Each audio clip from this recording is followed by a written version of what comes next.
because Irene was a nurse in England, and when she came back here, we were living in Dublin,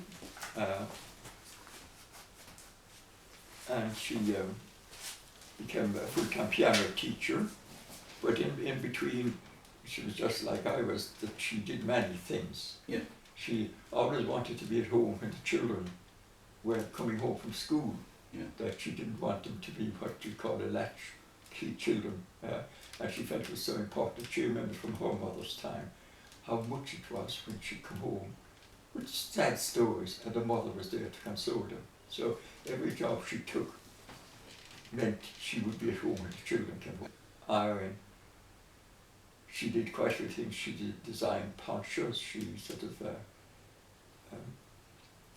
she was quite inventive, but it always circulated around the family.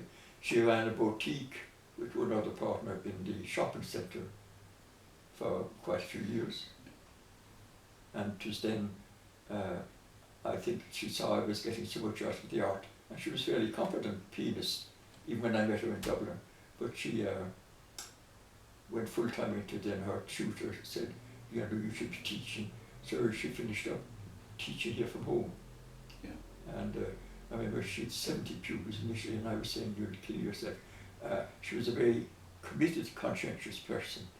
I was madly in love with opera and Irene to a lesser extent, but she'd learned to love it sort of.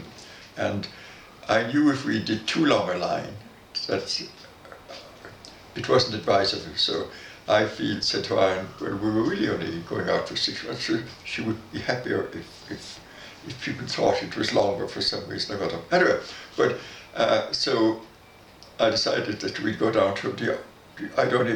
I always take my leave. You could start taking the leave within P&T, Telecom at the time, at the 1st of March. I would always have taken all my leave by the end of March. Now, but we decided to get married in November. That's the when you had to get married, I think, on November's Eve, or you couldn't get married till after Christmas. So and I booked so therefore I had just 3 days. You got three days special leave. If you were getting married, if somebody in the family had died, and maybe for some other reasons. And I was playing at the County Hurling at the time, and I called William Wackford, whom I used to play with the same team as I did in Dublin at that stage, and asked him, could he find an apartment for us for my honeymoon night, you see, now.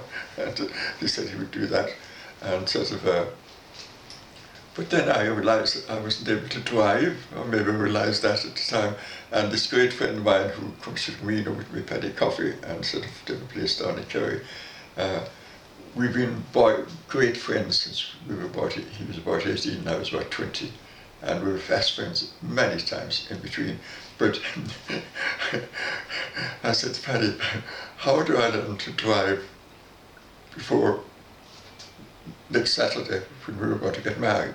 And I said, yeah, we'll overcome that now. So he hired a car from a cousin, a mutual friend of ours, sort of for that weekend, but he now was going to try.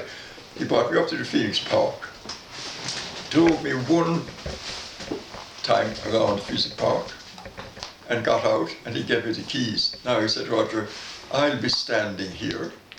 You come along that tour we're after doing there.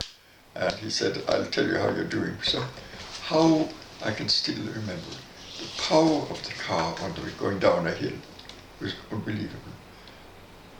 It required a great deal. So when I got out, Paddy said, you'll do fine. So so when we got married, I had to get Paddy to drive us out of the hotel so that my father and my friends and all couldn't see that I was only learning to drive. And Paddy drove us out for about half a mile and said, best of luck now, you see. And the car started chugging. Anyway, take a long story short, we got down rather late to the ticket office. And I went up to the main door of the opera place in White's Hotel, up around there now, and I said, it's my honeymoon night, and I went down too late to collect the tickets. And we said, Dr. Waters, his name is the top guy, he came down and got us one of the best seats in the house. Yeah, and so anyway, I think we were too tired at that stage to enjoy the opera. But we went out later on then to go and find the place we were staying on our honeymoon. Couldn't find it. Everywhere. I was saying, we got married in Dublin and came down and sort of lived in Raheen Heights before we moved over here.